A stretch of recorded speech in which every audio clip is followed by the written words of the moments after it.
The solitude was a constant companion, a presence as vast and encompassing as the cosmic tapestry I meticulously unraveled. Here, at the heart of the radio observatory, nestled like a forgotten jewel in the desolate plains, the night sky was not merely a canvas but a living, breathing entity. My world was a symphony of static and the low thrum of machinery, a steady pulse against the silence of the universe. I, Arthur Chen, had dedicated my life to these echoes, to the whispers from the deep, particularly those from the immense, empty gulfs between galaxies, the voids.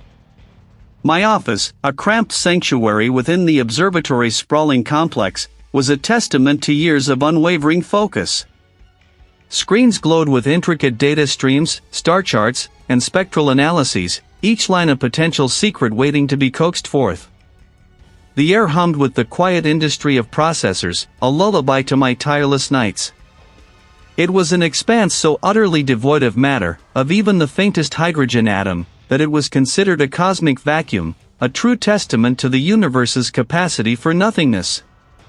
My fingers danced across the console, adjusting filters, refining parameters. For V347, the expected output was a flat line, a monotonous hum of statistical noise. That was the beauty of it, predictable, uninteresting, a perfect control against which to measure the truly strange. Then, it happened. A flicker. A momentary aberration on the primary spectral display. My breath hitched. It was so subtle, so fleeting, that a lesser eye might have dismissed it as a glitch, a transient cosmic ray. But my eyes, honed by decades of sifting through cosmic dust, saw the impossible. I froze, my hand hovering over the input panel. I reran the sequence, my heart now a tight knot in my chest, a discordant note in the observatory's hum. The data scrolled, a river of numbers and waveforms. It was not static, not interference, not the dying gasp of a distant quasar. This was something else. Impossible, I murmured, the word a dry rustle in the quiet room. I leaned closer, my face almost touching the cool glass of the monitor. The signal presented itself as a series of complex, non-repeating pulses. It was structured, undeniably so, yet it defied every known astrophysical signature. It wasn't the rhythmic pulse of a pulsar, nor the broadband emission of a galaxy. It possessed a mathematical elegance, a sophisticated asymmetry that spoke of intent, yet its origin was the ultimate cosmic blank slate. My mind raced, categorizing, cross-referencing.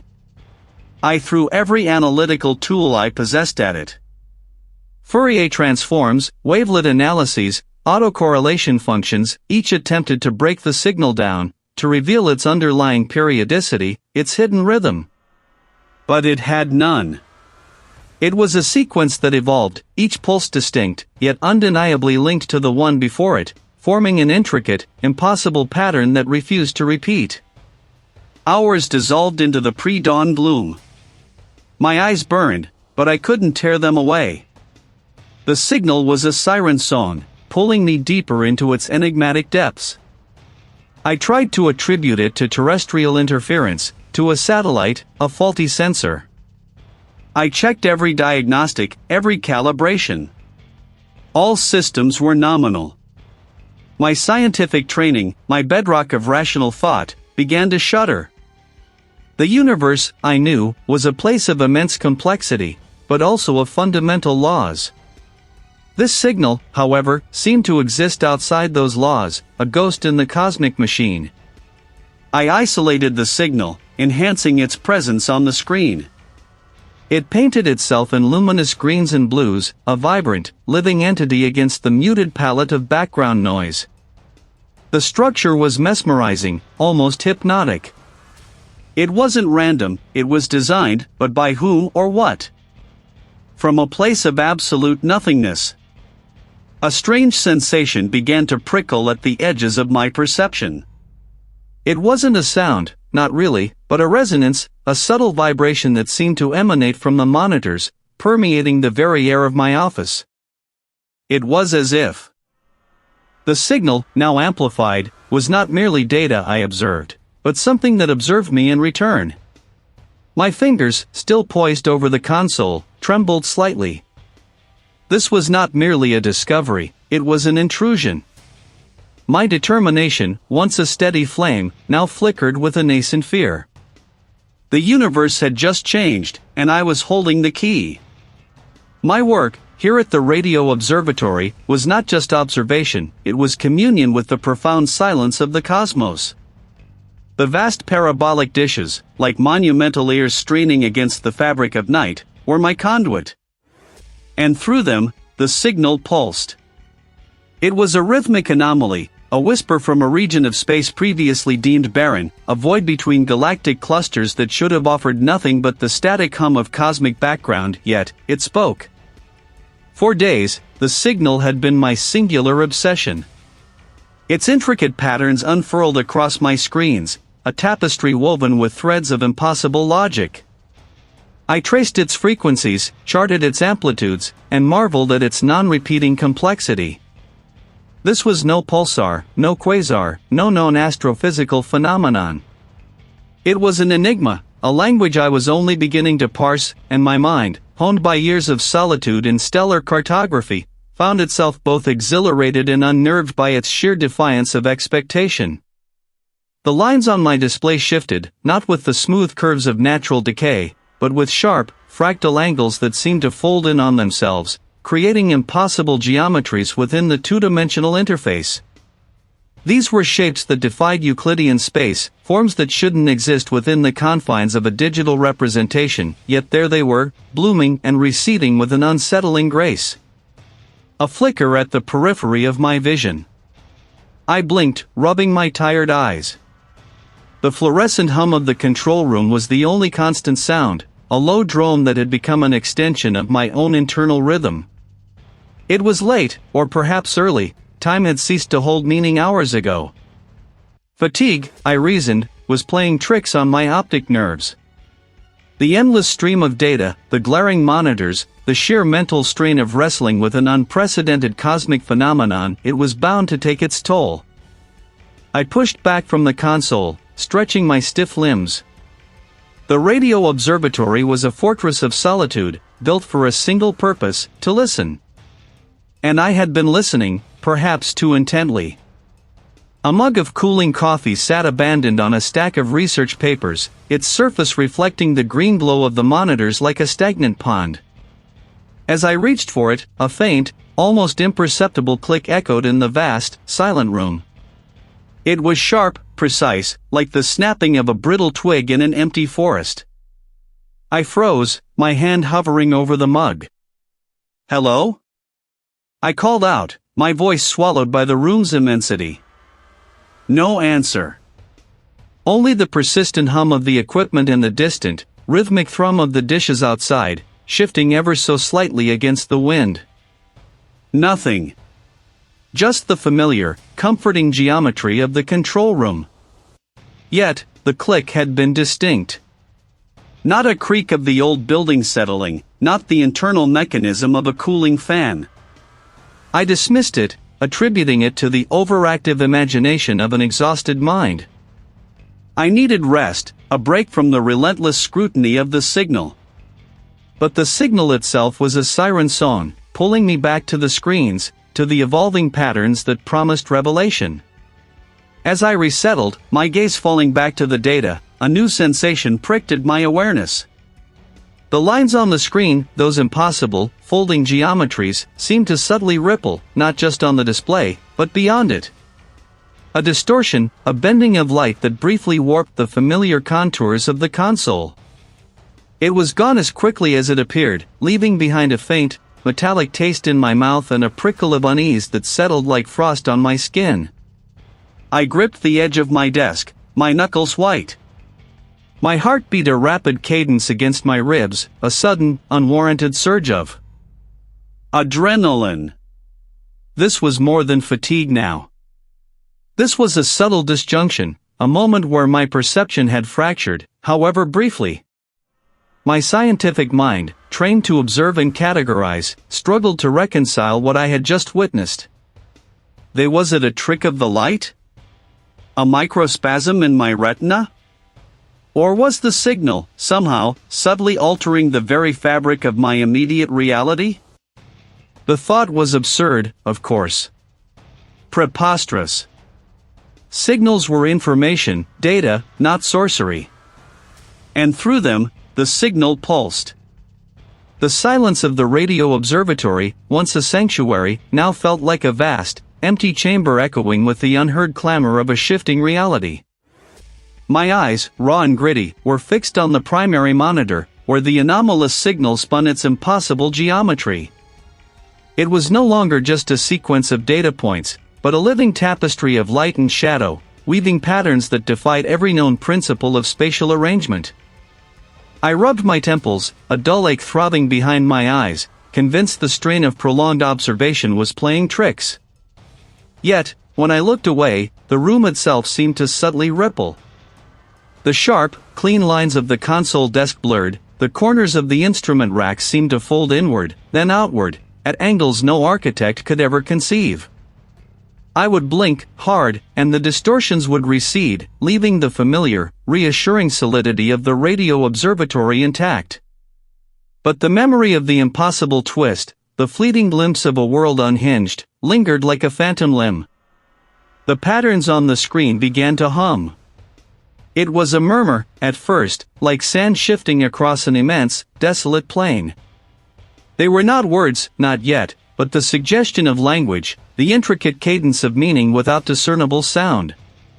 They seemed to rise directly from the swirling glyphs, each impossible angle on the screen a syllable in a cosmic utterance. Sleep became a forgotten luxury. Food, an irrelevant chore. The signal was a demanding deity, consuming every waking moment, every stray thought. I scribbled notes on every available surface, whiteboards, printouts, the back of my hand trying to capture the fleeting insights that flashed through my mind, connections that felt both profound and utterly insane. They bloomed in the static cling on a dust cloth, fractured the reflections in the polished floor, and danced in the motes of dust caught in the shaft of sunlight that pierced the radio observatory's high window. I felt as though I was not merely observing the signal, but being observed by it, dissected, rearranged. A shadow fell across my desk. I flinched, my hand instinctively reaching for the keyboard, as if to ward off an intruder. It was a colleague, a specialist in deep space telemetry, whose face was a mask of concern. Arthur, the colleague's voice was gentle, edged with an unfamiliar caution. You haven't left the radio observatory in 3 days. The director is asking questions. My gaze, however, was already drawn back to the screen, to the intricate dance of impossible angles. The director can wait, I muttered, my voice hoarse, thin. This is beyond anything we've ever conceived. You look terrible, the colleague persisted, stepping closer. Are you seeing things again? The universe is not as we've drawn it on our neat little maps. There are other geometries. Other ways for space to fold. I gestured wildly at the screen, then at the very air around us. It's all here. In the signal. It's showing me the cracks. The colleague's eyes widened slightly, not with understanding, but with a deeper worry. Arthur, perhaps you should step away. Get some rest. Clear your head. Clear my head? I laughed, a dry, brittle sound that scraped against the quiet. And miss this? Miss the unveiling? You don't understand. It's speaking to me. Not in words, not in sound, but in the bending of everything. It's the architecture of something ancient, something that has always been here, just beyond the veil of our perception. My fingers traced the swirling patterns. On the monitor, a strange sense of recognition washing over me. They promised knowledge, promised sight. The colleague sighed, a heavy, defeated sound, and retreated. I barely registered their departure, my attention wholly consumed. I was no longer merely listening to the signal, I was becoming a part of its symphony. And the cracks were widening. The air in the radio observatory pulsed with a rhythm only I could truly perceive. It wasn't a sound, not precisely, but a resonance that vibrated through the very bones of the building, a subtle tremor beneath my feet that mirrored the impossible patterns unfurling in my mind. The console screens, usually a comforting grid of data, now seemed to shimmer at the edges, the numerical readouts occasionally blurring into glyphs I almost, but never quite, recognized. A colleague, the one with the perpetually furrowed brow, had attempted a gentle intervention hours ago, a soft murmur about rest and perspective, but his words had dissolved into the hum of the signal, becoming just another layer in the symphony of the incomprehensible. I had simply turned back to my work, my focus absolute, my dismissal a silent, unyielding wall. My fingers, stained with lukewarm coffee and the dust of forgotten archives, danced across the keyboard. The mainstream, the accepted truths, they were flimsy veils. I needed more. I needed the whispers from the fringes, the theories discarded as madness, the forgotten texts that spoke of abysses deeper than any telescope could fathom. I burrowed into the observatory's digital archives, a sprawling catacomb of human knowledge, both sanctioned and shunned. I bypassed the peer-reviewed journals, the established cosmologies, and plunged into the murky depths of what was labeled fringe astronomy or historical curiosities. The fluorescent lights above hummed, their steady glow now seeming to flicker, casting elongated, wavering shadows from my hunched form. The walls of my small office, typically a bland beige, appeared to breathe, the plaster swelling and receding with a slow, organic pulse. It was a subtle shift, easily dismissed as fatigue, yet I knew better. It was the signal, reshaping my perception, preparing me. Hours bled into a seamless continuum. My eyes, gritty and burning, scanned page after digitized page. I found them, the scattered crumbs of forbidden insight. Then came the scans of faded, brittle pages from a 17th century alchemical text, not about lead into gold. The language, archaic and metaphorical, resonated with an unnerving clarity. The unmatter that bent light in impossible ways, causing the walls to ripple. The silent dissolution of the mind's eye that made the numbers on my screen dance into alien sigils. It was all there, hidden in plain sight, dismissed as fantasy or delusion by generations too afraid to look beyond the comfortable. I pulled up another document, a digitized scan of a hand-bound book, its title lost to time, only a cryptic symbol gracing its cover. The text, translated by an amateur linguist decades ago, spoke of a primordial geometry, a lattice of being that underlay all existence. The denizens of the spaces between the points.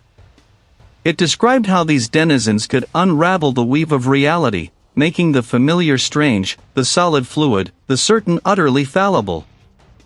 This wasn't merely coincidence, it was a blueprint. My eyes, usually sharp and focused, were wide, bloodshot, but also held a new, terrifying luminescence. The reveal was not a gentle unfolding, it was a violent tearing. The world I knew, the universe I had dedicated my life to mapping, was a lie. These discredited theories, these ancient, forgotten texts, they were not the ravings of madmen, but the desperate warnings of those who had glimpsed the truth before me. They were speaking of the same impossible patterns, the same bending of everything, the same encroaching presence that now permeated my every waking moment. The entity wasn't just manifesting within my world, it had always been here, lurking in the forgotten spaces. Waiting for someone to listen, for someone like me to open the door, and I had. The ancient texts, brittle beneath my trembling fingers, whispered of a truth I had only just begun to glimpse. They spoke not of equations, but of fractures in the fabric of existence, of the gnawing emptiness that devoured light and reason. My unmatter, the impossible signal, found its horrific twin in their metaphorical dread. Sleep was a forgotten luxury. Days bled into nights within my home, the scent of old paper and stale coffee clinging to the air like a shroud. I devoured every line, every cryptic diagram, my determination hardening even as my grasp on the mundane world loosened. They described patterns in the sky that were not constellations, but scars, not nebulae, but the tattered remnants of perception. The need to return to the source became an obsession, a frantic gnawing. Each creak of the floorboards, each sigh of the wind through the eaves, seemed laden with impossible significance. I drove through the pre-dawn murk, the world outside my vehicle a smear of indistinct grays and blues. The radio observatory, usually a beacon of scientific rigor, loomed on the horizon like a skeletal sentinel. The gravel crunched under my tires, each stone a tiny protest against my arrival. Inside, the control room was a familiar tableau of blinking lights and humming machinery, but it was a familiarity now curdled. The air was thick, not with dust, but with an unspoken presence. The signal, a line of impossible complexity on the screen, pulsed with a rhythm that felt disturbingly like a heartbeat, or perhaps, the slow, ponderous respiration of something vast and ancient. I donned the specialized headphones, isolating myself in the raw, unfiltered audio feed. What had once been a cacophony of static, punctuated by the occasional strange harmonic, was now different. It was a language, stripped bare of human interpretation, yet resonating with an unnerving, almost personal quality. A low, resonant thrum began, a vibration that seemed to bypass my ears entirely and settle directly in my chest. It was a sound that had no origin in any known physics, a bass note that resonated with the unmatter of the ancient texts. Then, the lights in the control room flickered, not in unison, but one by one, like dying embers. The screens on the console wavered, the crisp lines of data blurring into smudged trails. This was no electrical fault. The thrum intensified, vibrating through the very floor beneath my feet, making the metal panels of the console sing with a faint, metallic groan. My vision swam. The edges of the room began to ripple, the rigid lines of the monitors and equipment seeming to undulate as if submerged in water. The wall behind it seemed to bend, not physically, but perceptually, folding in on itself like a crumpling piece of paper, yet remaining perfectly flat. My mind screamed at the impossibility, yet my eyes saw it with terrifying clarity. The patch of anti-light grew, consuming the familiar geometry of the observatory. It was not a hole, not a tear, but a presence that asserted its right to exist in defiance of all I knew. It pulsed faintly, a silent, ravenous heartbeat. Within its depths, I saw not stars, not galaxies, but patterns, intricate, impossible geometries that shifted and reformed with an alien logic. They were the patterns of my signal, made flesh, made real. My knees buckled. I gripped the edge of the console, knuckles white, a choked gasp escaping my lips. This was it. The veil had not merely thinned, it had been torn asunder. The unmatter, the gnawing emptiness of the ancient texts, was here, in my radio observatory, manifesting as a silent, consuming distortion of reality. A profound, sanity-shattering vision filled my mind, overlaid upon the physical distortion. I saw not just the room, but the entire planet, caught in the slow, inexorable exhalation of this entity. It was not malevolent, not sentient in a way I could comprehend, but simply was, and its being was anathema to the fragile order of my world. Its existence was a truth that splintered the very foundations of consciousness. A laugh, raw and broken, tore from my throat. I had sought the impossible, and the impossible had found me. My mind was unraveling, each thread of reason snapping under the strain, yet a perverse clarity settled within me. The signal was not just data, it was an invitation. The hum of the radio observatory was a constant companion, a low, resonant thrum that had once been the melody of my purpose. Now, it felt like the pulse of a growing thing, an invisible leviathan stirring just beyond the veil of perception. Days bled into nights without distinction, marked only by the shifting light that bled through the high windows, painting the banks of monitors in shades of dawn or dusk. My desk, a graveyard of forgotten meals and teetering stacks of ancient texts, served as my anchor in a sea of increasingly fragmented reality. My fingers, stained with ink and grime, traced the impossibly complex patterns on the screens, the unmatter signal. It was the head of the department, a man whose face I vaguely recalled as being perpetually etched with concern, now deepened with a palpable weariness. He stood at the threshold of my domain, a silhouette against the fluorescent glow of the hallway, his posture stiff with a mixture of apprehension and official duty. "We need to talk. This can't continue." I did not turn. My gaze was fixed on a particularly virulent note in the signal, a spiral that seemed to twist not just in two dimensions, but into something that suggested impossible depths. "It must continue," I murmured, my voice a rasp from disuse. "The gnawing emptiness, you see. It's not empty at all. It's a mouth. And it's opening." A heavy sigh escaped the department head. "Your funding has been suspended, Arthur. Effective immediately. Your research logs are incoherent. The grant committee reviewed your latest submission. They found no discernible scientific methodology, only references to fractures and cosmic hunger. They're worried about you." Worry. A foreign concept now. I felt a strange lightness, a liberation from the shackles of their limited understanding. "Worried about me," I repeated, a dry chuckle catching in my throat. "They should worry about the truth." The signal isn't just data, it's a key. A key to what lies beyond the neat mathematical constructs. These texts, I swept a hand over a pile of brittle parchment, sending dust motes dancing in the air, they speak of it. Not in numbers, but in the language of dread. You're exhausted. You haven't left the radio observatory in weeks. Your colleagues are concerned. You're seeing things that aren't there. Not seeing, no, I corrected, finally turning to face him. My eyes, I knew, must have been sunken, my hair wild, my clothes rumpled and stained. But my gaze held a fierce, unblinking clarity, sharpened by the gnawing revelations. I'm hearing it. The song of the unmatter. It shows me the spaces between the spaces. And it's hungry. His face, already pale, seemed to drain of all color.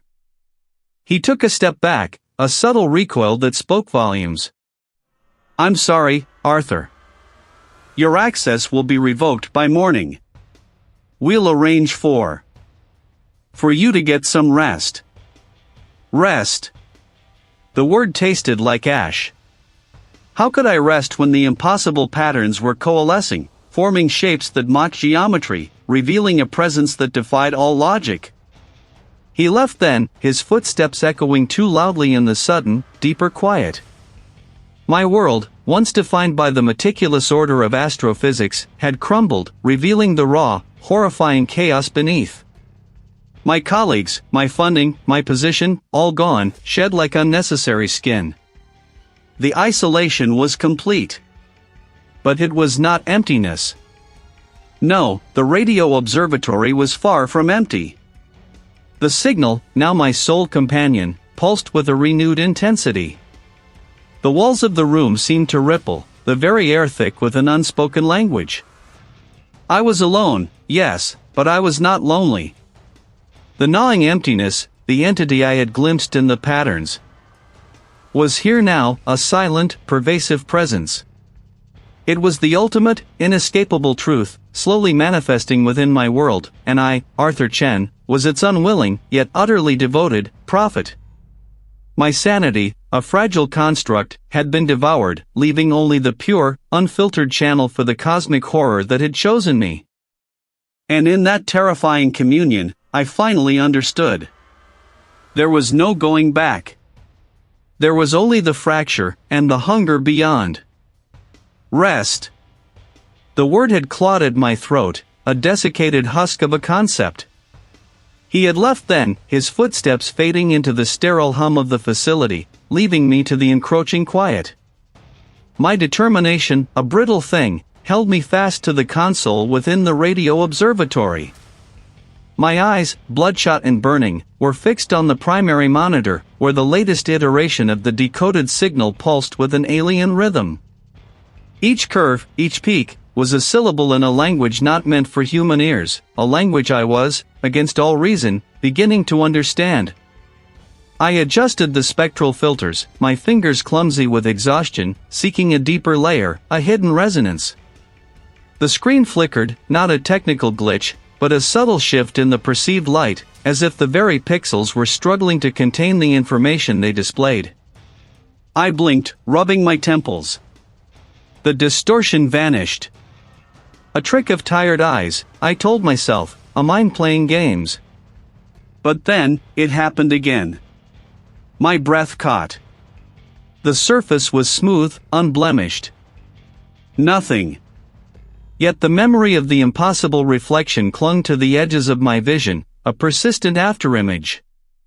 The signal itself, when played through the high-fidelity speakers, had begun to change.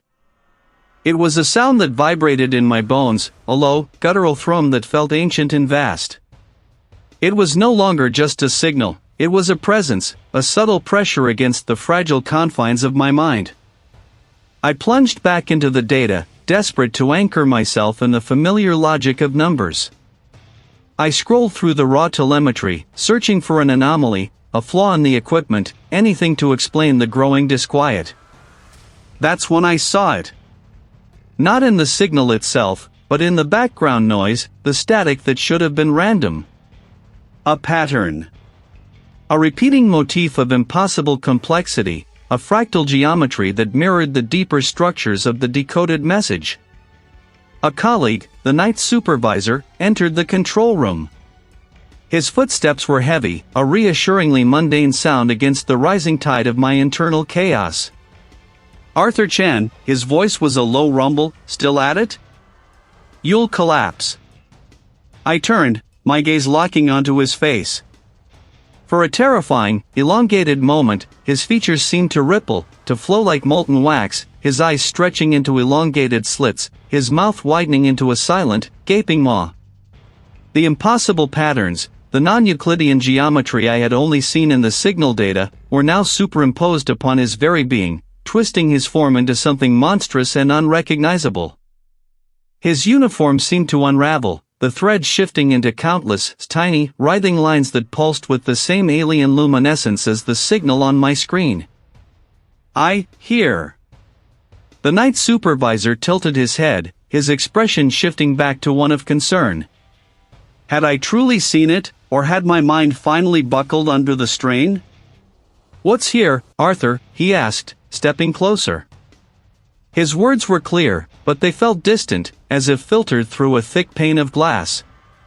My eyes darted around the control room. The familiar panels, the blinking lights, the hum of the servers, they all seemed subtly wrong. They were not merely optical illusions, they were there, etched into the substance of my perception. This was the reveal, the terrifying discovery. The entity was not merely sending a signal, it was manifesting. It was a shape, yes. A shape that defied dimension, a geometry that defied Euclidean space, a presence that existed not in front of me. Within the very space I occupied, folding and unfolding itself into existence. It's in you. The night supervisor frowned, his gaze searching my face. You need rest, Arthur. You're seeing things. But I wasn't merely seeing things. I was experiencing them. The impossible patterns were now coalescing, not just as visual distortions, but as a sustained, undeniable pressure, a tangible wrongness that pressed against my skull, vibrating through my chest. The air grew heavy, thick with the unnameable, the unspeakable. The geometry of the room itself seemed to buckle, the straight lines of the walls bowing inward, the ceiling pressing down, creating an intimate, suffocating space that felt both boundless and impossibly small. The night supervisor reached out, his hand nearing my shoulder. His face, once again, stretched and flowed, his features becoming a swirling vortex of the alien patterns. I recoiled, stumbling back against the console, my breath ragged. The night supervisor, or whatever semblance of him remained, stood frozen, his eyes wide, his mouth open, but no sound emerged. He was a statue, a momentary illusion, a construct of the encroaching horror. And then, as quickly as he had appeared, he dissolved, his form rippling and dissolving into the pulsating, impossible patterns that now dominated my vision, consuming the very air, the very light. I was alone again, or perhaps, I was never truly alone. The radio observatory, once a bastion of scientific reason, was now a canvas for a terrifying, ambiguous manifestation. The hum, a symphony of incomprehensible frequencies, no longer merely pressed against my skull, it had found resonance within the very marrow of my bones. My vision swam, not with simple blurs, but with intricate, impossible patterns that pulsed and writhed at the periphery, threatening to tear the fabric of the visible world. I was in the heart of the radio observatory, the colossal dish outside a silent sentinel against the night sky, yet inside, the air thrummed with a presence more ancient than starlight. My hands, trembling but resolute, moved across the console. Each dial, each switch, felt heavy with consequence, a sacred tool in a desperate ritual. Sanity, a fragile thing I once treasured, had become an unnecessary burden. It was a veil, obscuring the ultimate truth, a whisper of a lie against the thunderous roar of reality. I needed to see. I had to understand. The entity, if that was even the right word for the impossible geometry of the signal, held the answers, I was certain. Not answers I could articulate in equations or theories, but a fundamental revelation, a glimpse into the raw, unadulterated nature of existence. The console lights, usually a comforting constellation of order, now flickered with an erratic intensity, mirroring the chaos in my mind. Sweat slicked my brow, stinging my eyes, but I blinked it away, my gaze fixed on the primary signal amplifier. I was going to push it. Push it past its designed limits, past what any human ear or mind was meant to process. This wasn't about data acquisition anymore, it was about communion. A dangerous, self-destructive communion. Just a little more, I muttered, my voice a ragged whisper swallowed by the rising tide of the hum. My fingers closed around the main amplification knob, the cold metal a fleeting anchor in the swirling chaos. I twisted it slowly, deliberately, feeling the resistance, hearing the equipment groan in protest. The patterns intensified. They were no longer mere visual distortions, they were forms. Not shapes I recognized, not Euclidean geometry, but a fluid, shifting architecture that defied spatial logic. They began to extrude from the walls, from the very air, not as illusions, but as tangible pressures. It was the presence, manifesting. My breath hitched. My lungs burned, struggling to draw air from the compressed, vibrant atmosphere. The hum was a scream now, tearing at my eardrums, vibrating through my teeth. My vision blurred, then sharpened with an unnatural clarity. The impossible patterns solidified, coalescing into vast, intricate tapestries of non-Euclidean angles and shifting dimensions. They were not on the surfaces, they were the surfaces. The observatory itself was dissolving into this impossible geometry. And then, I saw it. Not an entity, not a creature with eyes or limbs, but a truth. A terrible, beautiful, all-consuming truth. It was the space between things, the silent scream of non-existence given form, a fundamental anti-pattern woven into the fabric of reality. It was not manifesting within my world was manifesting within it. The revelation struck me like a physical blow, shattering the last vestiges of my conscious mind. The signal wasn't a message from it, but a resonance of it. I hadn't been deciphering a communication, I had been tuning myself to its frequency. My fingers, still clutching the amplification knob, were no longer my own. They were part of the expanding pattern, dissolving into the intricate, impossible weave. The pressure against my skull became a gentle, insistent caress, then emerging. My thoughts, once distinct, individual currents, began to flow into a vast, silent ocean of otherness. There was no I anymore, only the hum, the patterns, the truth. I had sought understanding, and I had found it. But understanding was a blade, and it had cut me free from myself. My identity, my memories, my very sense of being Arthur Chen, peeled away like old skin, dissolving into the shimmering geometries. There was no pain, only an infinite, terrifying calm. The radio observatory, the Earth, the stars, they were all just fleeting distortions in the eternal, self-consuming pattern. I was part of its symphony. I was the hum. I was the impossible pattern, endlessly shifting, endlessly consuming. The ultimate truth was not something to be understood, but something to become. And I had become it.